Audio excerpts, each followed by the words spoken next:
Mr. West, this question will be for you. What are your thoughts on President Obama's recent decision to deploy 30,000 additional troops to Afghanistan, and do you support the effort? I support that he finally made a decision. The generals asked him close to 6 months ago, well, back in March. He placed his own generals, everybody knows, it's been in the news, McChrystal in there, and they basically told him, he wanted him to basically surveil the area and see exactly what they needed. He came up, and the generals, all the generals, even Petraeus said, hey, we need to have 40,000 troops in here. This is what we need. This is the commitment the United States needs. This was asked for him back on August the 2nd. And it took him till just recently to make a decision so he could do it over there, I guess, you know, when they'd have time for him over there at the Citadel so they could make his announcement. It's a shame that we have a president worried about popular opinion. You know, sometimes making a decision is tough. I mean, we make small ones and it's tough to make sometimes, you know. But making a decision that's going to affect people's lives, I don't think you should wet your finger and throw it in the wind and find out which way your opponents either like it or your critics like it. You shouldn't do that. I support the fact that he made the decision. I wish he would have gave him the 40,000 we needed to have in there, because the one thing we need to do more than anything else, the United States is not a cowardly country. If we're in a war, we're there to win. We're not there to sit up here and just play games with it. We're there to win. Give our people what they need, and let's win this thing. But I don't believe this president right now has got that character to do that kind of thing. You know, I say all the time, his character is doing the right thing when nobody's watching. Well, he likes to see everybody watching. Thank you, Dr. Archibald.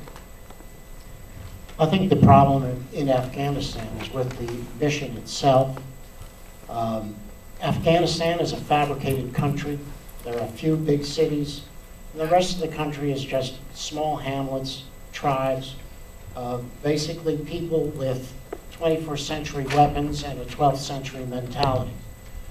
I think that we are asking to become mired in a long, enduring war there in which we're trying to create something which will take decades to create. You cannot force democracy on people who are not ready for it. We as the United States, if we want other peoples to be, other countries to be democracies or whatever, we should lead by example. So I don't believe that we need to be in there for decades trying to turn Afghanistan into something that it cannot be. If we want to have a limited mission to get Al-Qaeda, which is what it should have been from the very beginning, that's one thing. But you don't need 40,000 troops to do it. We're going to end up in there like another Vietnam, and I think those troops need to come home, and we need to find a different way to get Osama bin Laden and the terrorists in the mountains of Pakistan than trying to pacify an entire country, which will not be successful. Thank you. Mr. Krause? Well, I think it's similar to the question I answered before, so I really don't have anything to add. Mr. Stone?